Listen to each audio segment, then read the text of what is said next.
President-elect Biden is holding a virtual roundtable with frontline healthcare workers today. He met with national security experts on his own on Tuesday as the presidential transition remains delayed. President Trump is still blocking Mr. Biden from receiving key intelligence briefings. A candidate would normally be receiving those by now after an election. For more on this, I want to bring in Heath Brown. He's an associate professor of public policy at John Jay College of Criminal Justice, as well as the author of Lobbying the New President, Interests in Transition. Heath, welcome. Great to have you with us. So the president-elect met with national security experts yesterday on his own as he continues to be blocked from access to government officials. What does this indicate to you? You know, this is one of the normal things that any incoming administration does, is they put together experts and they meet with them. And these are some of the smartest minds on all the important issues. The problem here is that the team that he met with is not the current administration. Those are the people that have the greatest insights about the national security issues facing the country.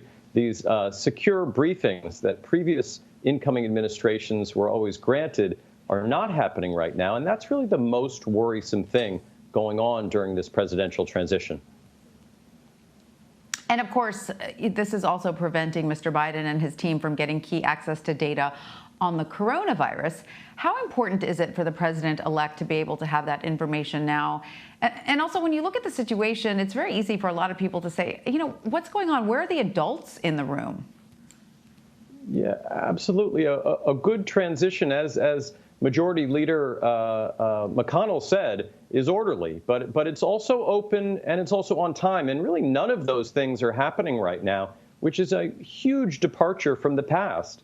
The grown-ups in the room have always recognized that during this very short window of time, when a new administration is coming into office with so many important decisions that have to be made, politics has to be put to the side, and the very sensible planning that is necessary for governance has to begin. The fact that hasn't begun in the same way it has typically in the past raises major concerns, and it's something that the president really is in charge of right now and could authorize very quickly and really should. Mm-hmm. So what implications could this have for Mr. Biden and his team when Mr. Biden takes office officially in January? Yeah, so one of the most profound concerns is the concern that the 9/11 Commission raised when it looked back at the 2000-2001 transition from President Clinton to President Bush that was also shortened. They raised concerns about the shortening of that time period and what it meant for the preparation of all of the senior leaders to come into office. They raised that concern about what happened on September 11th. And I think that the same kinds of concerns remain today.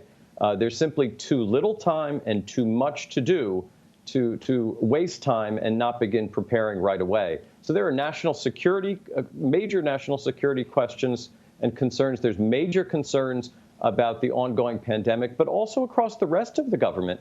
There are important things going on that failing to adequately prepare right now makes everything from education to science to healthcare much less stable, much less predictable, and much less effective than it should be.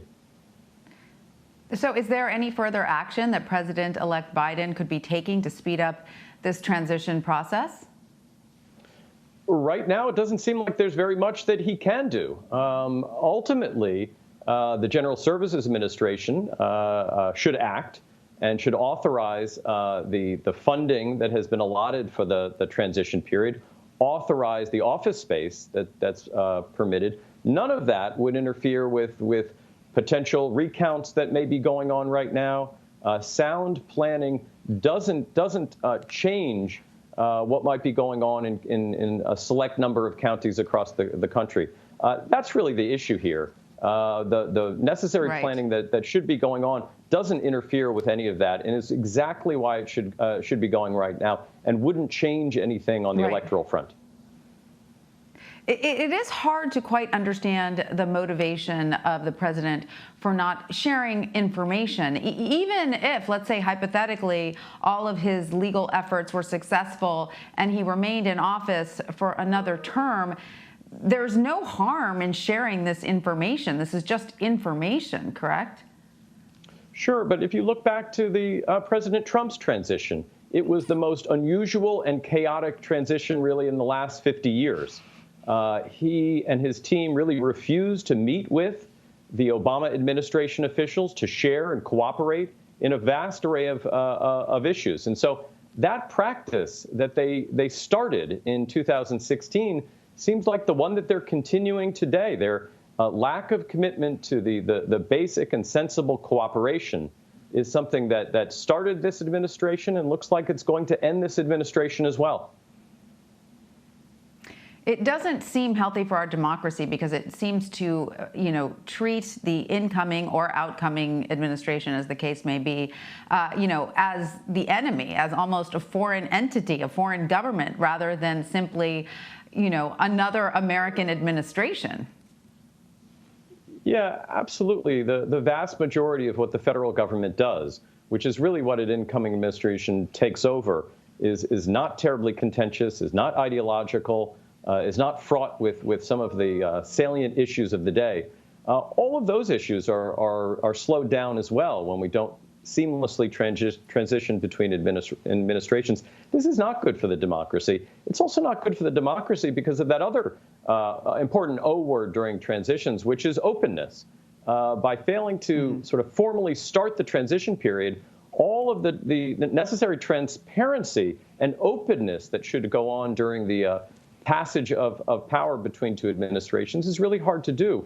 This ultimately cost the American people because they participated in this election, and I think many of them want to participate in this transition. Failing to get this started is another way that their voice isn't going to be heard as loudly in Washington as it should. So this is a threat to the democracy. All right, Heath Brown, thank you for your insight. Thank you.